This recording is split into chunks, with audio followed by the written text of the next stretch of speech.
Halo semuanya, annyeonghaseyo, bagaimana kabarnya? Sebuah drama yang akan saya bahas kali ini mungkin akan sangat berbeda dengan pembahasan drama atau film di video sebelumnya. Penasaran? Langsung saja, inilah dia, King the Land.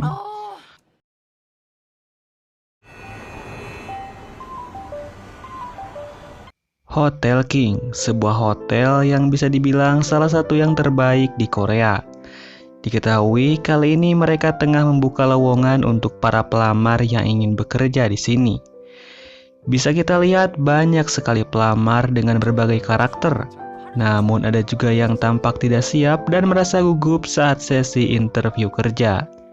Mari saya perkenalkan dengan karakter utama kita, dia adalah Chon Sarang. Entah apa yang sebenarnya terjadi, tiba-tiba saja sepatunya putus ketika tengah digunakan.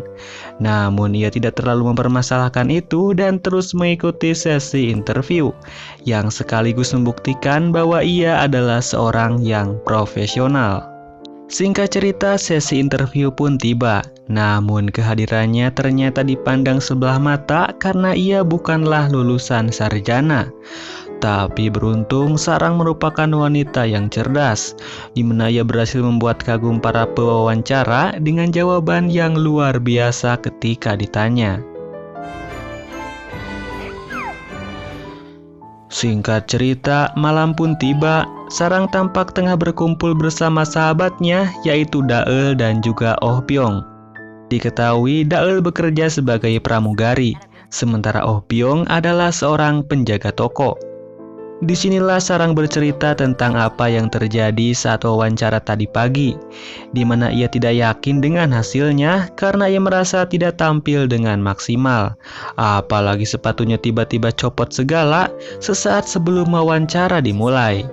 Merasa bahwa Sarang telah gagal, kedua temannya ini kemudian mengajaknya untuk melupakan sejenak permasalahan itu dengan cara dugem bersama. Singkat cerita, pagi pun tiba. Tampak di sana Sarang tengah berada di kamarnya. Lalu betapa kagetnya ia ketika melihat pesan di HP-nya yang mengatakan bahwa ia diterima untuk bekerja magang di Hotel King. Sarang pun tentu sangat bahagia karena akhirnya ia bisa menggapai cita-citanya bekerja di sana. Sementara itu, scene kemudian beralih pada seorang yang tampak tengah main terjun payung, di mana ternyata dia adalah putra dari sang pemilik hotel, yaitu Guwon.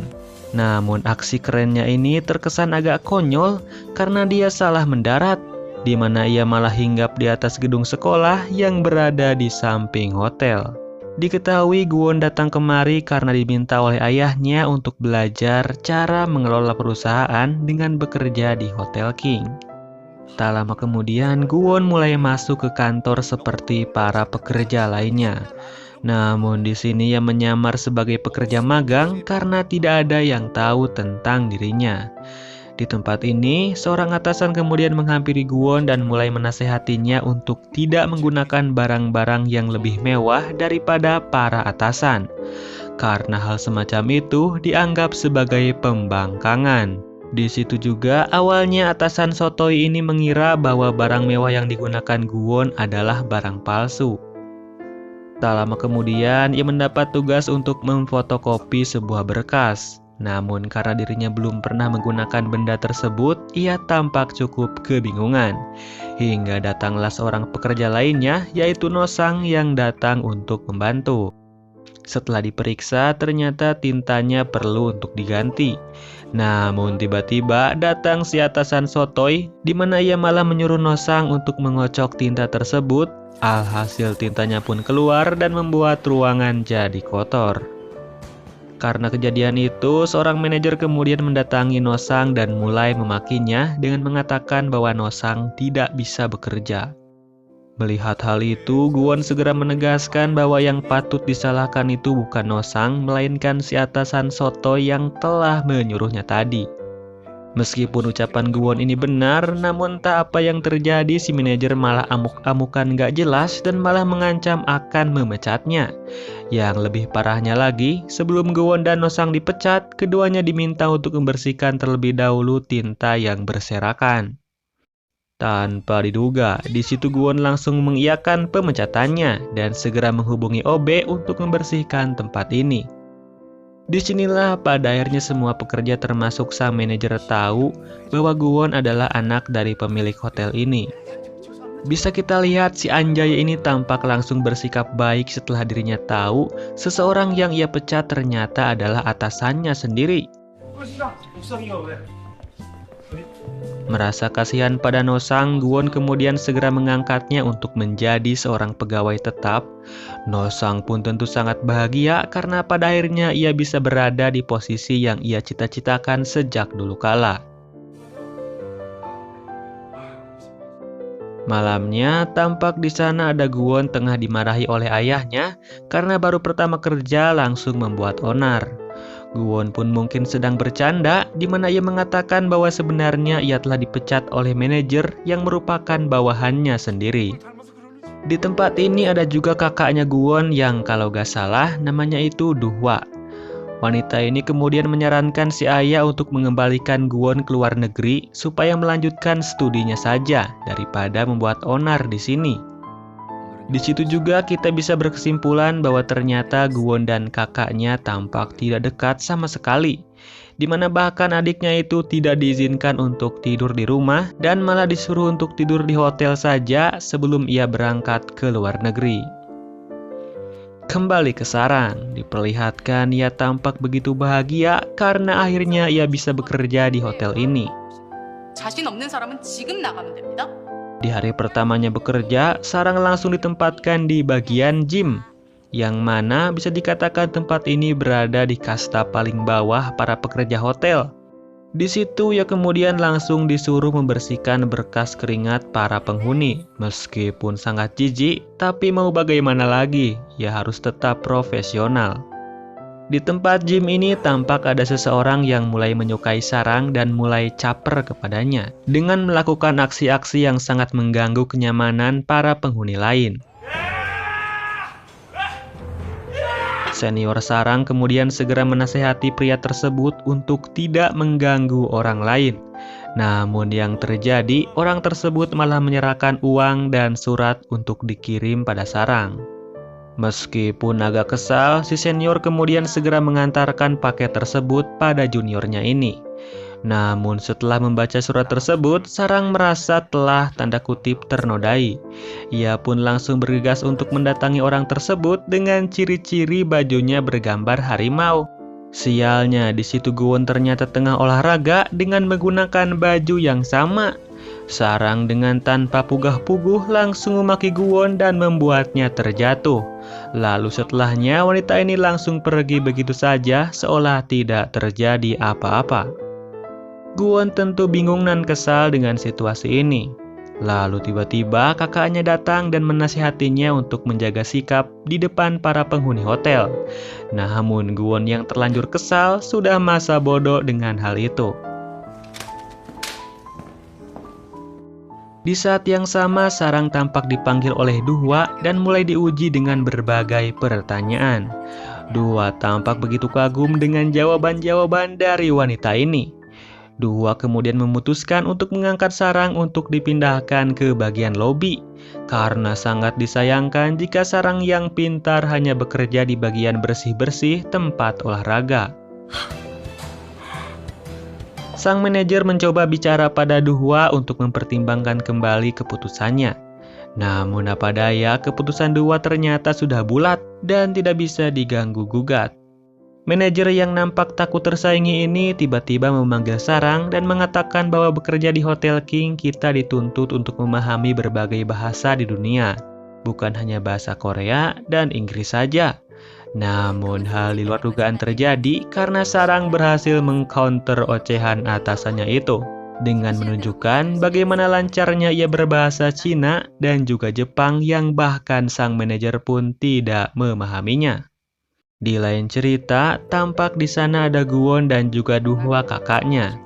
Guwon yang akan pergi ke Inggris tampak diminta untuk jangan laporan ke ayahnya terlebih dahulu karena ialah yang akan memberitahunya. Dan di situ juga dengan sangat tidak punya perasaan, si kakak menyuruh Guwon untuk jangan kembali lagi ke Korea dan menetap saja di sana selama-lamanya. Beruntung, Guwon yang tidak mau terlibat pertikaian segera pergi dan tidak meladeni ucapan kakaknya ini. Sementara itu, scene kemudian kembali berpindah, di mana di sana ada Sarang dan juga teman-temannya tampak tengah merayakan keberhasilan Sarang yang dipindahkan ke bagian lobi. Kedua temannya ini kemudian berharap suatu saat nanti Sarang bisa dijadikan sebagai pegawai tetap. 2 tahun kemudian, Sarang mendapatkan predikat sebagai staf terbaik di Hotel King. Dan pada tahun 2019, salah satu temannya melangsungkan resepsi pernikahan. Dan pada tahun 2022, Guwon akhirnya menyelesaikan studinya yang ternyata mendapat gelar sarjana terbaik. Dan di tahun itu juga, Sarang pada akhirnya berhasil menjadi pegawai tetap yang langsung dirayakan oleh kedua temannya ini. Dan sekarang wanita ini nampak tengah menjadi seorang mentor untuk para pekerja yang baru. Namun tak apa yang terjadi, tiba-tiba saja manajernya datang dan mengabarkan bahwa ada seorang bule nampak mencari Sarang. Manajer yang mengira si bule akan memarahi Sarang nampak menyuruhnya untuk cepatan ke sana. Namun di luar dugaan, rupanya si bule malah berterima kasih pada Sarang dan sangat mengapresiasi kerjanya. Diketahui wanita tua ini merupakan seorang penyanyi senior. Nah, setiap pagi hari, Sarang selalu membangunkannya dengan memutar lagu yang dinyanyikan oleh si bule saat muda dulu. Dia pun sangat senang dengan hal itu dan sangat amat terkesan dengan pelayanan hebat yang diberikan Sarang. Dan karena hal itu jugalah, ia merasa bahwa dirinya telah terlahir kembali. Kembali ke Guwon, di mana kali ini ia tampak tengah berada di Inggris. Dan terlihat ia baru saja diantar sebuah paket yang tidak ada nama pengirimnya.